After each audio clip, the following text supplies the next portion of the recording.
பரமசிவன் கழுத்தில் இருந்து பாம்பு கேட்டது கருடா சௌக்கியமா? யாரும் இருக்கும் இடத்தில் இருந்து கொண்டால் எல்லாம் சௌக்கியமே. கருடன் சொன்னது அதில் அர்த்தம் உள்ளது.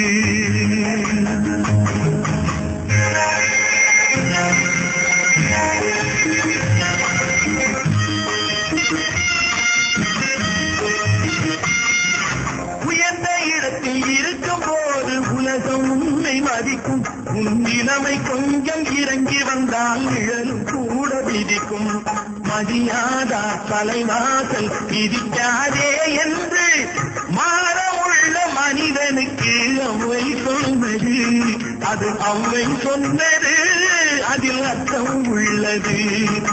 பரமசிவன் கழுத்தில் இருந்து பாம்பு கேட்டது கருடா சௌக்கியமா? யாரும் இருக்கும் இடத்தில் இருந்து கொண்டால் எல்லாம் சௌக்கியமே. கருடன் சொன்னது அதில் அர்த்தம் உள்ளது.